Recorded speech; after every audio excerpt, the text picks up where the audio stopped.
Dear beloved Thai, dear friends,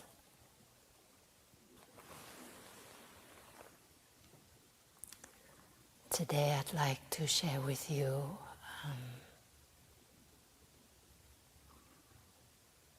about suicide.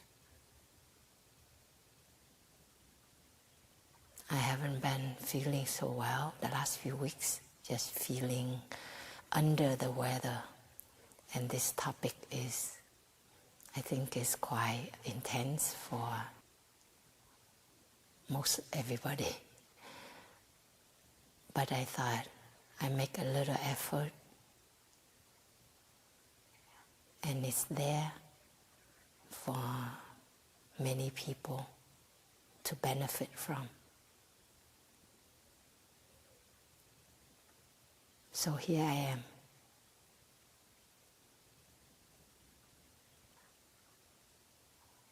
The thought of suicide became a friend to me at a very young age. I think since I was 9 years old, I started to have that thought. And very often when I was riding the bicycle over a bridge or standing on top of a bridge, I would think about jumping into the river, into the strong current. And that was a recurring thought for many years of my life. When I was 15 or 16, I actually found a bottle of aspirins. I think it was aspirins or aspirin equivalent that my mother had in her cabinet. And by that time, she already disappeared for over 3 years. But the medication was there, and I took all of them, probably about 40 pills. And something happened that day. I wanted my new pair of shoes. Grandma had purchased them. And but she kept them until the old pair wore out. And my uncle, out of nowhere, he said, "Why do you want the new shoes? You want the boys to look at you?" And when he said that, something very strong arose in me. I felt extreme anger and hatred and sadness too, because that was the person who had molested me. And so I always avoided him. I wanted nothing to do with him. So for him to say something like that was very insulting and triggering for me. So that was why I went to get the bottle of pills and took them all. And after that, I came down to the first floor, and I said to my grandmother and my uncle, I said, "I just took all the pills, and I'm going to die, and I hope you're happy." And they were silent. Nothing happened, apparently, because the pills were outdated. But that experience, that attempt, remains as a strong experience for me when I made a decisive move to take my life.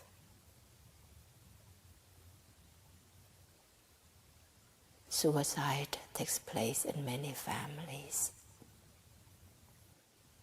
And often it has many causes, ongoing causes. And when we take that action, it's usually out of extreme despair, hopelessness, helplessness. We may feel it'll never end. This horrible situation will never end. There's no way out of it. It'll never change. And so, for me, to harbor suicidal ideation since I was 9, it became really a habit for me. As I look back as a practitioner, I see that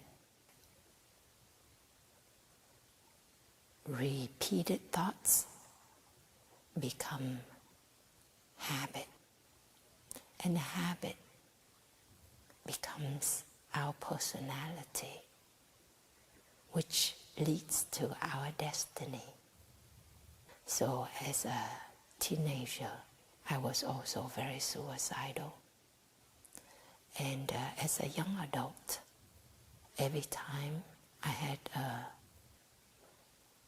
difficulty, especially in a relationship, suicide became my first response. It was a default response. It just arose automatically. There were times I really didn't have an intention to end my life. But the thought became habitual, and it was rehearsed. As it arose, it rehearsed itself. I think of the image of a tree, like an oak tree. It gives rise to thousands and thousands of seeds. And those seeds fall on the ground. And those seeds become the young oak trees. And the young oak trees give rise to more seeds. And those seeds become more oak trees. So the thoughts that we produce day to day, moment to moment, they give rise to more thoughts, speech and bodily actions, which feed back and strengthen those habits, views, way of thinking, speech and bodily actions. When my partner died in a drowning accident, that thought definitely came to my mind. It was very strong. I just finished medical school. I was working in a hospital as a resident. And fortunately, I had met Thay only 3 weeks before. I had gone to a retreat, a mindfulness retreat. And in that retreat, I learned about the Four Noble Truths. That there is suffering.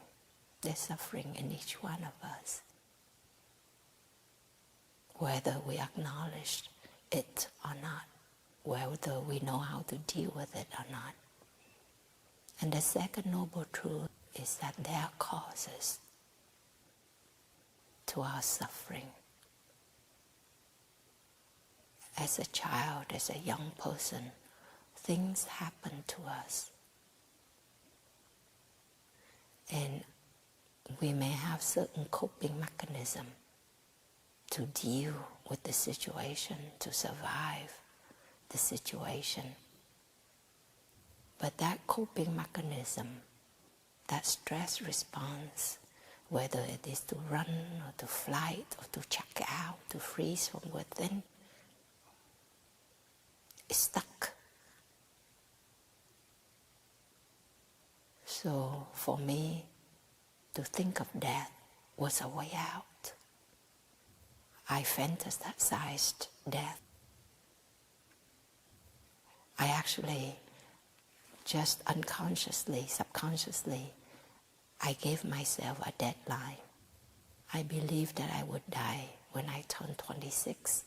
And since I was a teenager, I held on to that belief. And as a nun, I reflected on that belief. And I saw that it was a way to make life bearable, to know that it would end one day. So meanwhile, it was more manageable for me to go on with life, believing that it will end when I turn 26. So, as a nun, I learned to look into the causes of my suffering, the external causes, as well as the internal causes, the way I have been thinking, speaking, and behaving towards myself, towards situations, towards others, how those actions have perpetuated the sadness, the despair, the suicidal ideation in myself.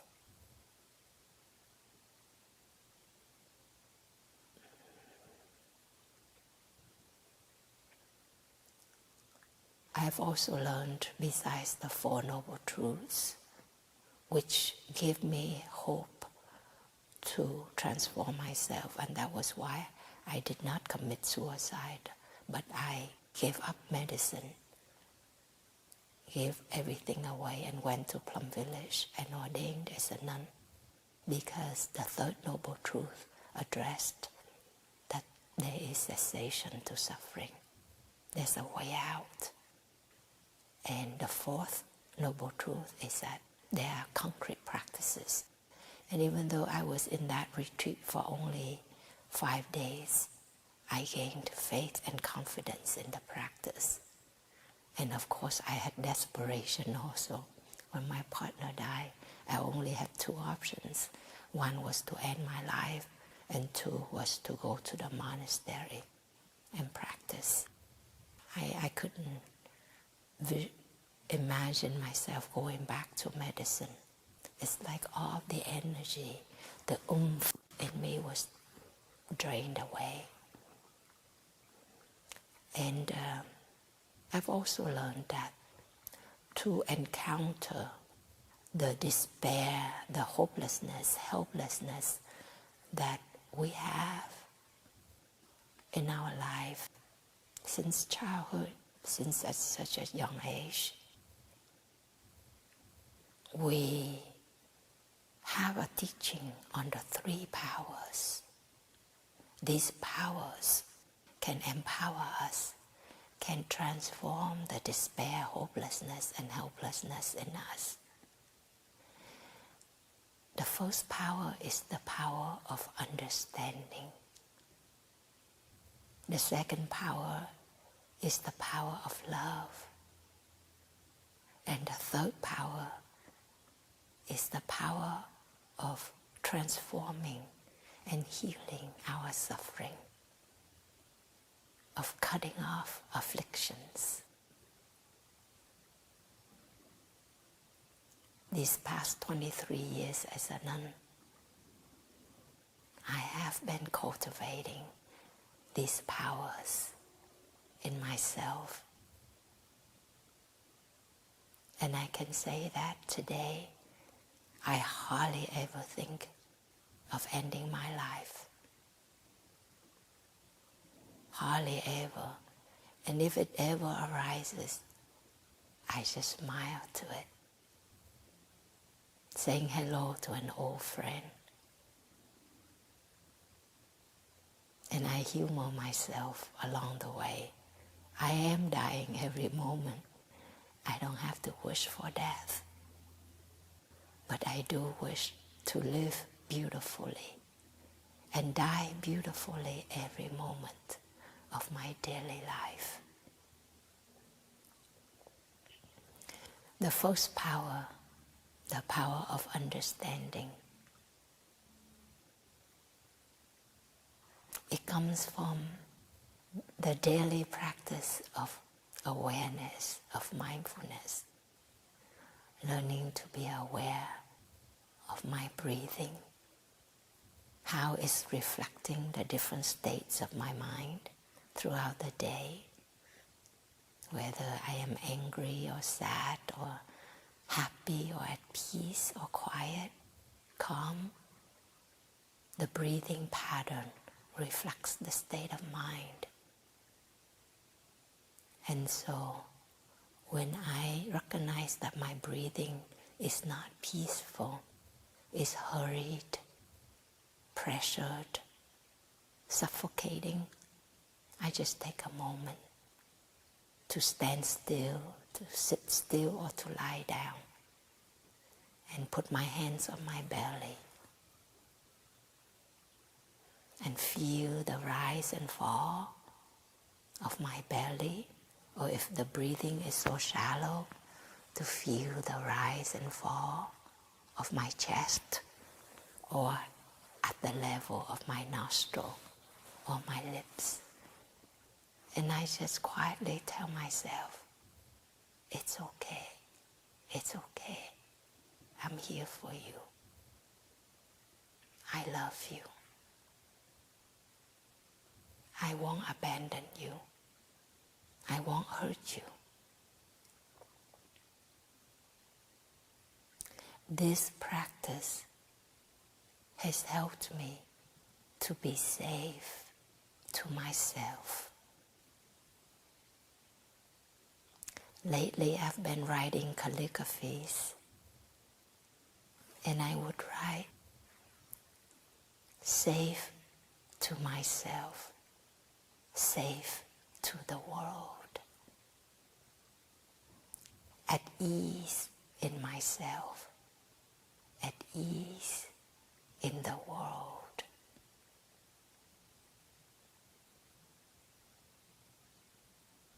Peace in myself, peace in the world.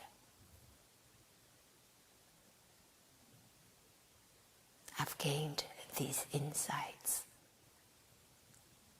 I've done these practices for myself to be safe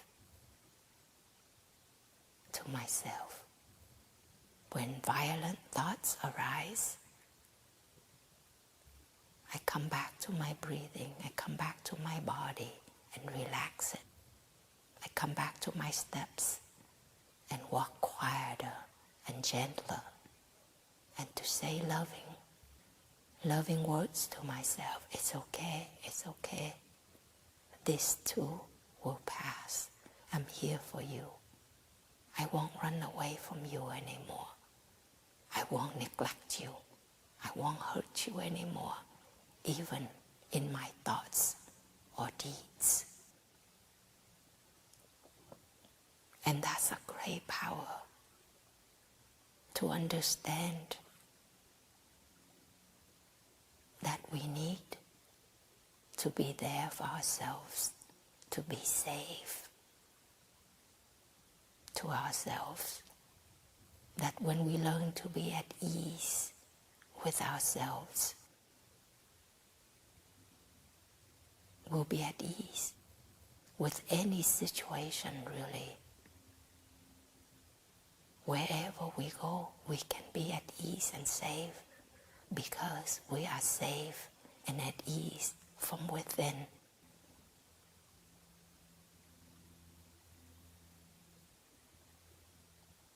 Daily practice of mindfulness, of meditation, also helps me to understand that things change all the time.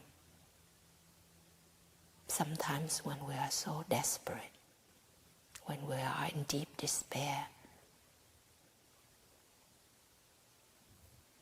we believe that nothing will ever change. But the truth is that nothing remains the same. Even moment to moment, this body, the cells slough off constantly. The thoughts constantly change, the feelings go through waves. It is our way of thinking that perpetuate them. We perpetuate the thoughts and feelings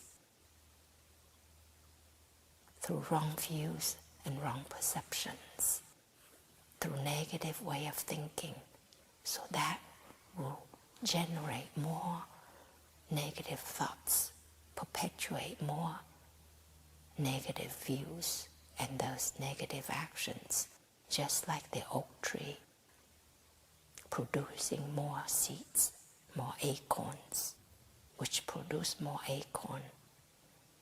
So the insight on impermanence is very important, to observe impermanence in every aspect of our body and our mind, in every aspect of life, in trees, in the sky, in situations, in other people. Impermanence can help give us a fresh look on everything. Interbeing is another deep insight that has saved me, not only to be alive until this day, but to have faith and confidence and joy and peace and ease within myself. Interbeing, it means that this is in that, that is in this. You've seen the yin-yang sign, the half white and half black, and on the half white there's a black dot, and on the half black there is a white dot. In the white there is the black, in the black there is the white. In these beautiful orchids, there are non-orchid elements such as sunshine, water, soil, the skills of the gardener, the transporter, the flower arranger,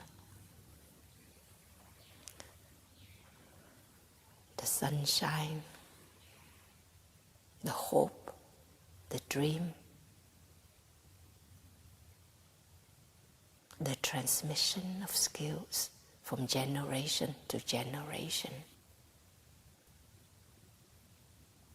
The orchids are because of infinite causes and conditions.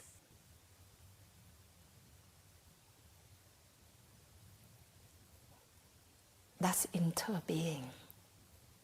And when the orchids are not this way, it's because that certain conditions are not there.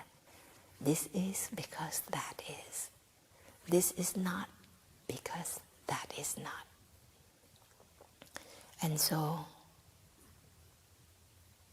one of the reasons that has kept me alive was my own brother. I have only one younger brother. And there were times when I thought of ending my life, and I thought of my brother all alone in this world. No parents, no relatives, nobody. And I realized that all my love for him would not save him from despair if he were to lose me. And my brother also saved himself, his life, because of me. There were times when he had the gun next to his temple, and he also thought of me. And he said, I didn't want you to be left all alone. And he put it down. That's interbeing, to know that our happiness is not ours alone. And our despair and suffering is also not ours alone. If I were to die, sure, this body is done with. But my brother would carry on that despair for the rest of his life. Or he would carry on the loneliness and despair for the rest of his life if I were to take my life. And his suffering would not end with his death, I realized. I would carry it on. I would rehearse it. I would grow it in me day after day if I didn't know how to practice. And vice versa, he would carry on my despair, my sadness. And so, in my life of practice, I learned that there's really no end. There's no birth and no death. There's only transmission and reception. If we don't transform something, it will be transformed. It will be, if we don't transform something, it will be transmitted. And if we transform something, it will also be transmitted. So I've made a commitment to transform my sadness and despair, my suffering, so that I can transmit healing, transformation, peace, and acceptance to my own beloved brother and to many others. That's what something I can do. And that is how I've learned to live beautifully and to die beautifully each moment, knowing that there is a limit, a lifespan to this body. And I will do my best to use this time and this opportunity to transform and heal what I can in myself, so that I can offer something beautiful, useful, and peaceful to those I love, to the world. And that leads to the second power, the power of love. To care for ourselves is to care for others. Sometimes we think it's selfish, and so we neglect ourselves. We do a lot of things for others at the expense of our own life. But I find that a lot of time when I do that, it's actually seeking external acknowledgement and appreciation. I may want some kind of validation from others. But when I learn to be safe and at ease in myself, actually, it's a great gift to offer to others.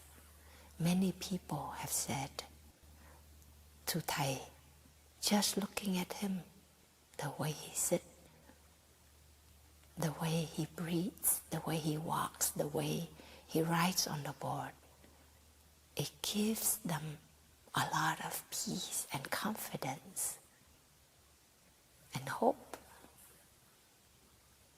And people have said that to me too. They said, Sister D, just seeing you around, looking at the way you sit or walk, we feel so supported. That's already enough for us. That's interbeing right there. Whatever we have, we offer. Whether we want it or not, we transmit it. And if we learn to be our own soulmate, I always share with the young people about being a soulmate because it's so essential.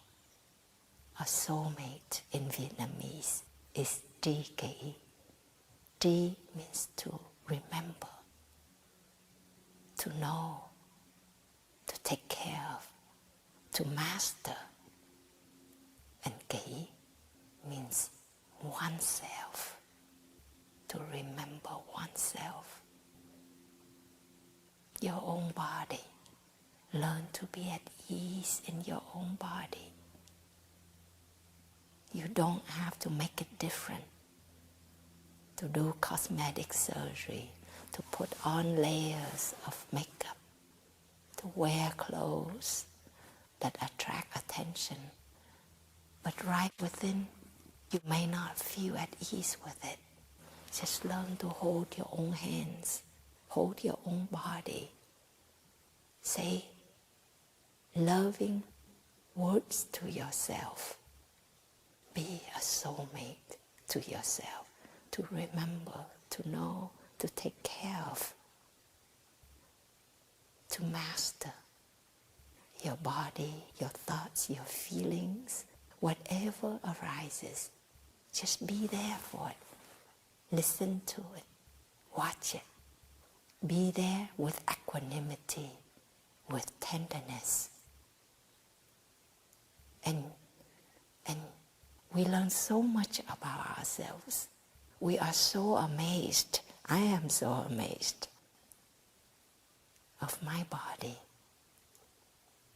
How resilient, how loving, how forgiving my body is. And that's deep love, the power of love for ourselves. And we offer it to others. And sometimes just a kind thought, a kind look, a kind gesture for ourselves, for somebody, it may save a life. We just don't know. Somebody is at the brink, right at the cliff.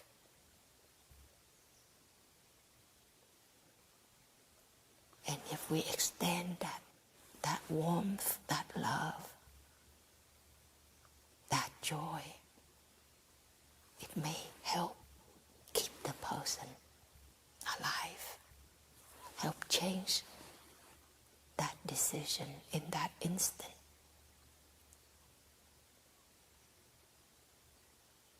Love is something we can generate and cultivate each moment when we return to our breathing, return to our steps, return to our body, and relax it and smile to it. Be a soulmate, my dear. I also write calligraphy. Be a soulmate within, or being my own soulmate. The third power is the power of cutting off afflictions, of transforming and healing our suffering.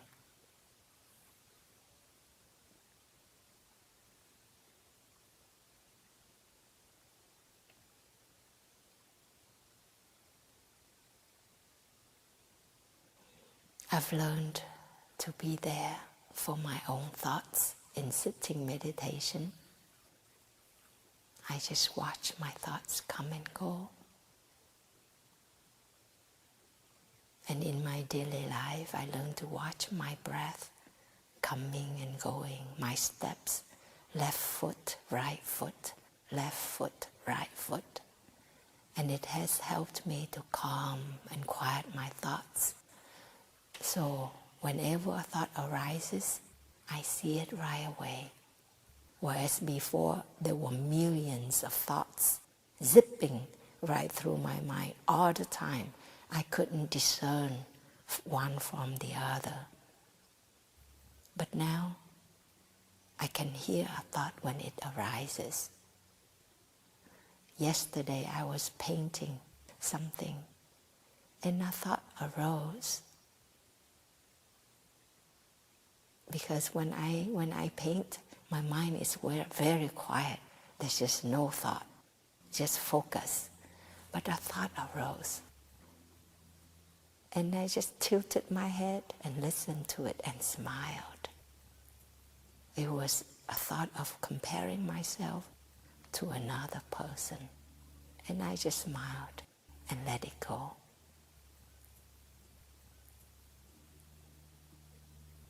And so in that way, when we learn to quiet and calm the body, and thus slowly the mind, these waves also calm down.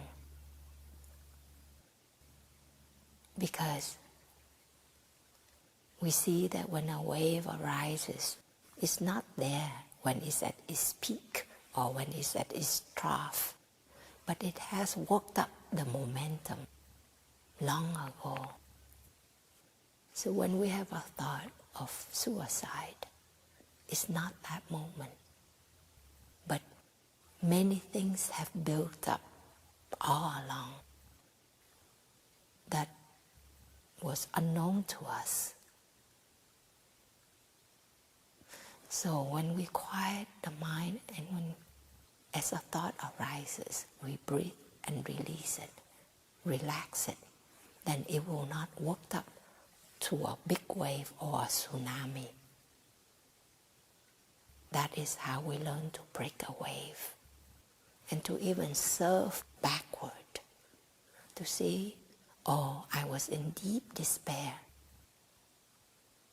So I had these thoughts. What were the causes and conditions that brought about that despair at that time? So we surf backward and we would see how we were reacting. So we learn more about ourselves, about the triggering factors so that we can avoid them, so that we can change certain way in the way we think, the way we speak, the way we behave, or we change the external environment so that we don't water that seed of despair or sadness in us. I also practice touching the earth. That's prostration.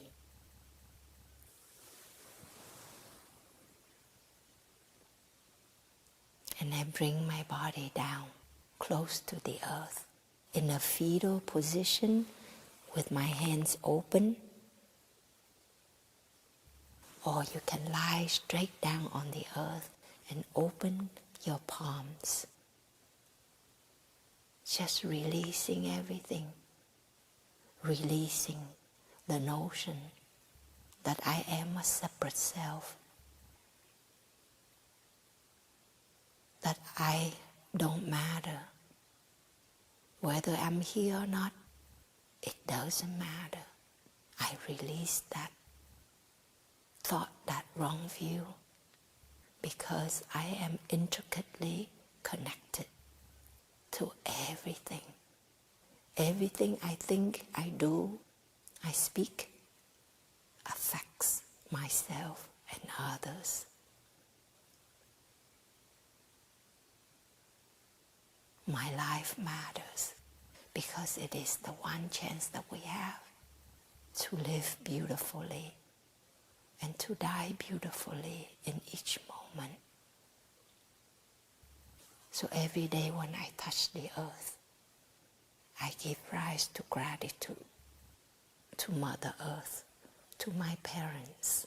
Even though my mother disappeared when I was only 12, even my father is unknown to me.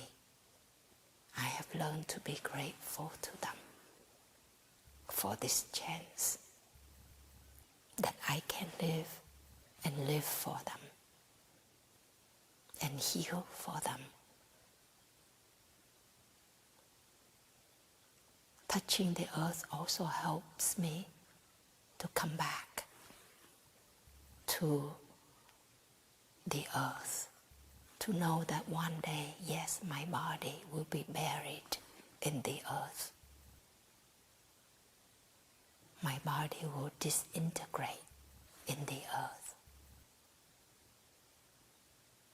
I might have harbored the thought of death for many years, but it didn't mean that I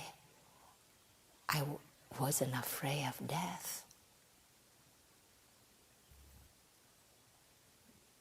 But now, as I learn to live my life fully, I also cultivate non-fear. Non-fear for life and non-fear for death. To celebrate birth and death. And to know that they are just two facets of the same thing. Coming, going, the waves going up and going down. But the water is always there. It will manifest new waves, different waves. And then they go up and they come down, and go up and come down. Bigger waves, smaller waves. Here or there. But the ocean will continue to generate more waves. So our lives are these waves, manifesting our ancestors, our parents, our descendants. And they will continue to manifest in different forms. Daily practice of mindfulness helps me to cultivate non-fear towards life and non-fear towards death. You look at a tree. There are always leaves with holes. One year when I was in Blue Cliff, I had contracted Lyme disease just a few months before that, and I was suffering from severe symptoms, physical symptoms, cognitive dysfunctions, and also anxiety and despair, depression. And I walked by an apple tree, and it looked so contorted, barren, so ugly. And I thought to myself, that's me right there,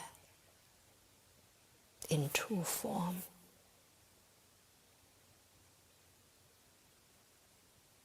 There was no life, no apparent life to that tree. You could have cut it down and thrown it away. But then another thought arose. It was just 3 months before that, in September. Thai was there, the Sangha was there in great number. And that tree was in full bloom. There were so many apples. They weren't perfect, but they were sweet. And the children were standing under the tree, were trying to get the apples with some sticks. And when that image arose in my mind, it gave me comfort. It reminded me of impermanence. of life, always changing, transforming, for good reasons. And I took a deep breath, and I went to the dining hall with a different state of mind, thanks to that apple tree.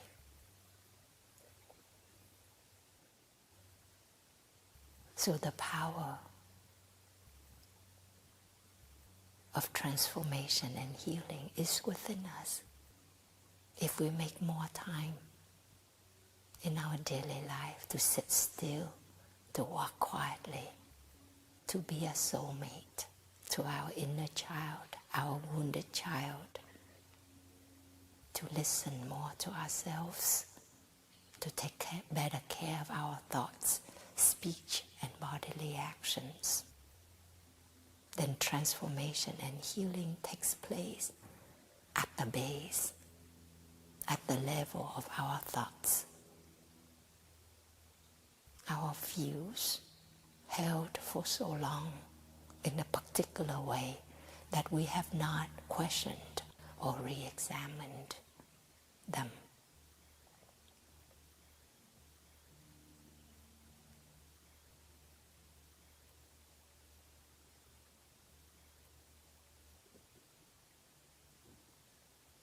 It's also important to learn to embrace the loss of a loved one from suicide.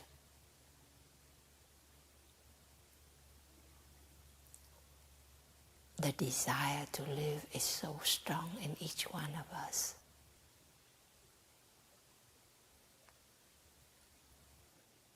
A blade of grass can actually push through concrete, through rocks, in order to survive, to thrive. Every one of us has that deep desire, instinct for survival. So for us to take that final act to end our life, it must have come from a very deep, dark place.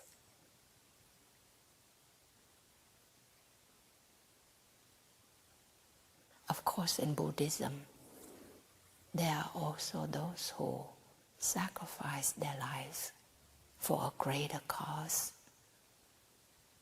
During the Vietnam War, there was the most venerable Thích Quảng Đức, who immolated himself, burned himself in the presence of thousands of people, monks, nuns, the police, the journalists.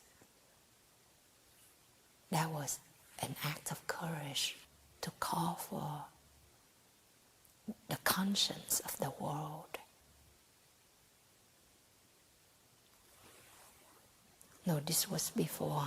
This was in the 1950s, when the government there suppressed the Buddhist practice, the monks and the nuns. So he sacrificed his life to call for religious freedom. But during the Vietnam War, there were also people who immolated themselves. Thai student did that to call Miss Nhắc Chi Mai, to call for awareness, for peace.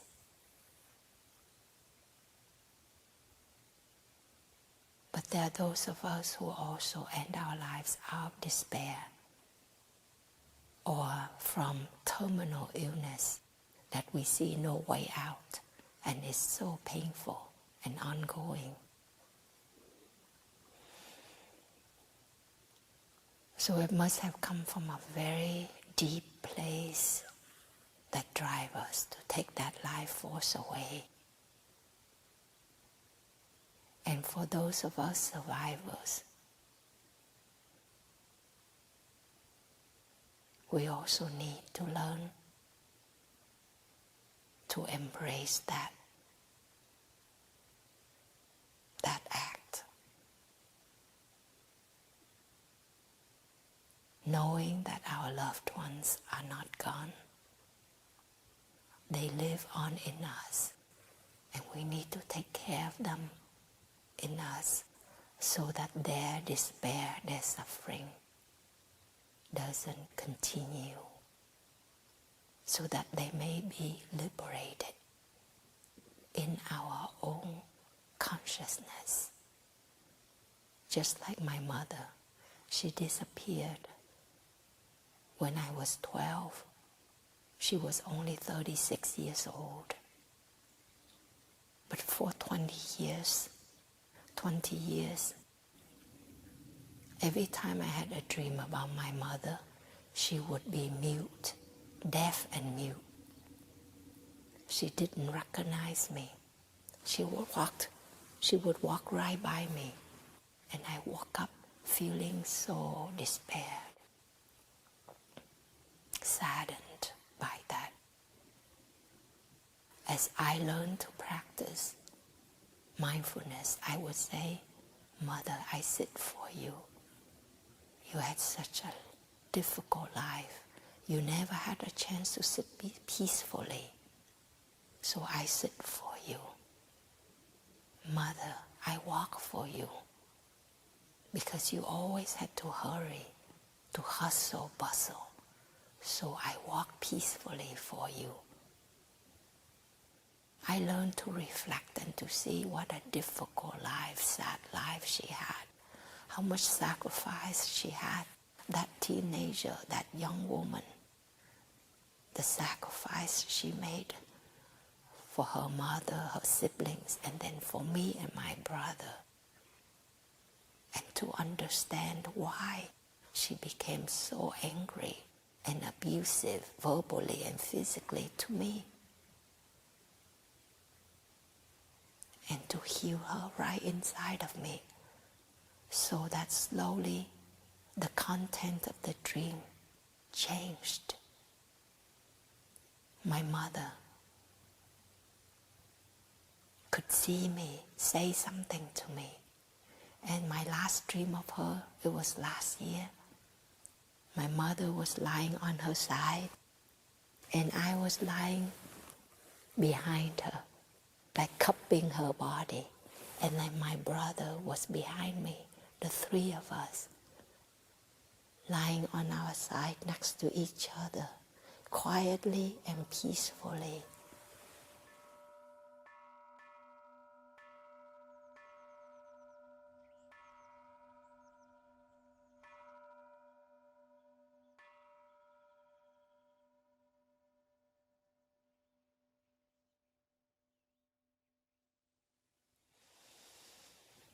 That experience in my dream gave me a lot of comfort in the dream as well as when I recall it. Recently I had a dream, and I saw that Thai, my teacher, he told me that there's a cat, and the cat was a Buddha, and it was bleeding. It needed care. So I held the cat and went to look for the veterinarian. So I went through many stairs and rooms and corners, and I got to a place and it was closed, so I was holding the cat outside of this room, waiting for the veterinarian to come back. And I said to somebody, you know, I had a dream, and in my dream, Thai told me that this cat is a Buddha and it needed care. And then while I was waiting for the veterinarian to come back, I had a dream. And in my dream, I went through my whole life. And when I woke up, I was still sitting there waiting for the doctor, the animal doctor, to come back. I said that to the person next to me in my dream. And I woke up and I said, wow, what kind of a dream that was. I was in a dream, and I was recounting it to somebody that I was in a dream, like triple, quadruple layer of dreams. And I just smiled to that, and I also thought of a poem a Zen master wrote.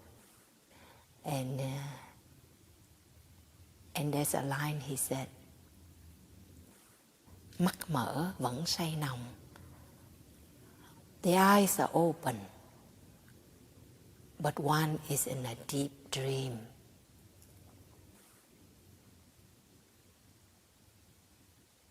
When we live in forgetfulness, it is like that. Our eyes are open, we walk, we talk, we do things, but we are in a deep dream. A dream within a dream within a dream within a dream. And we don't know which one is which.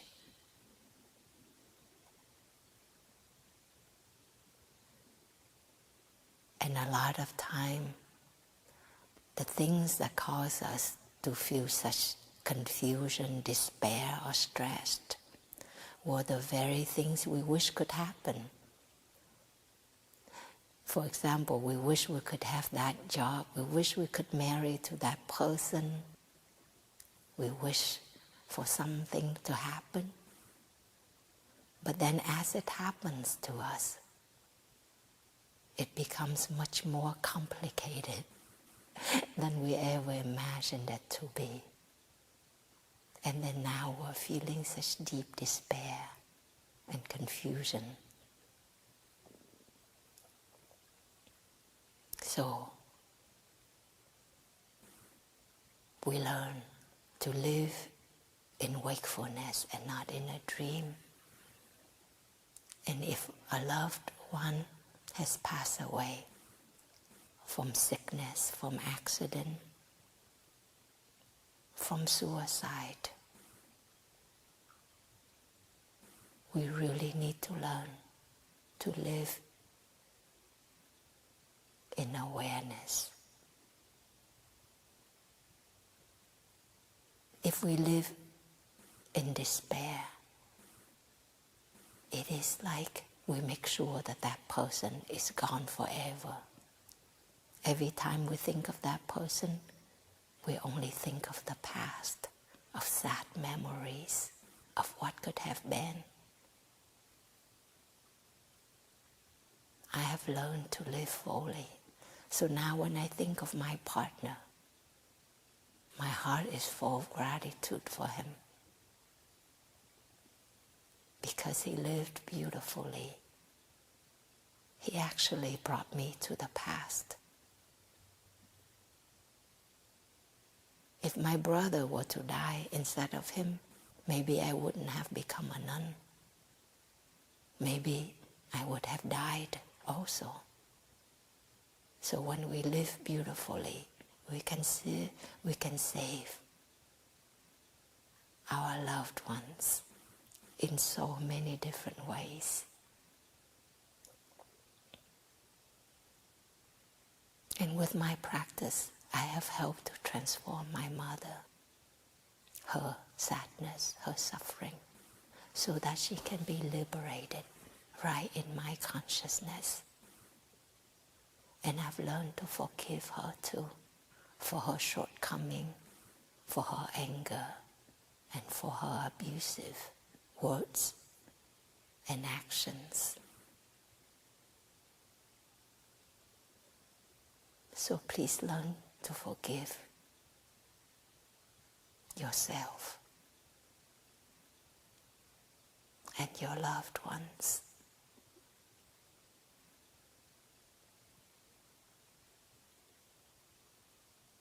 Help to transform and heal that despair, that hopelessness and helplessness. Know nobody would want to be in that place. But there are times when we fall into it and we don't know how to get out. Or we are so used in staying in that ditch. There are times we don't even want to get out of that ditch, of that dark place, because we know no other.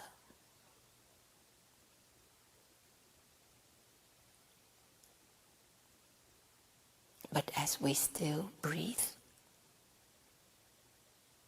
we still have a chance to transform for ourselves, for our loved ones, for our friends, for society.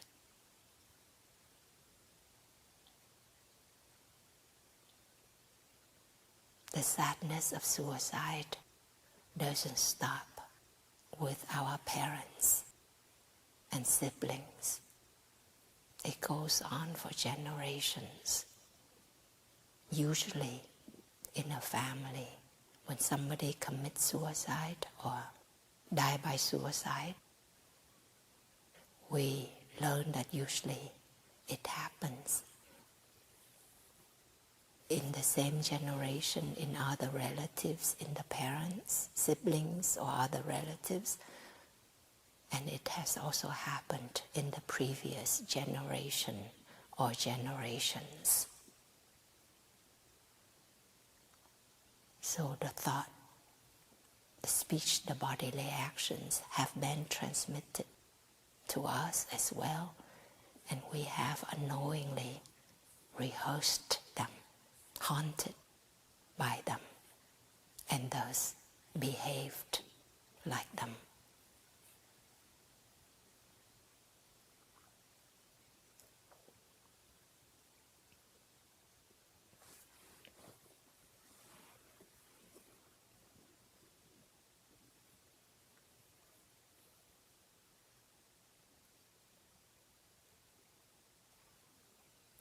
I'd like to offer you a song, okay? For you, for your loved ones.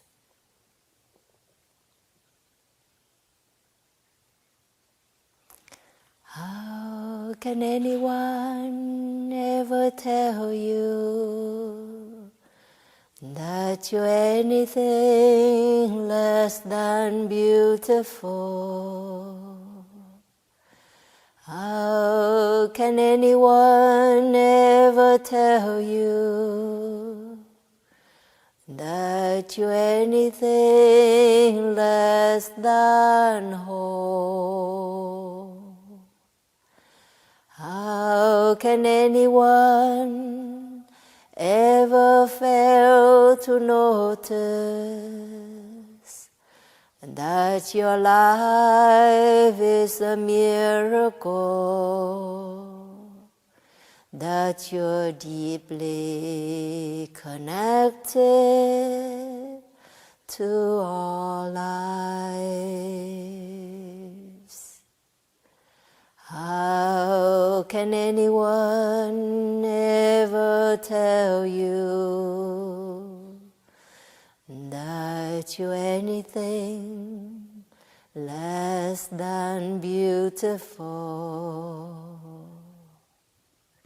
How can anyone ever tell you that you're anything less than whole?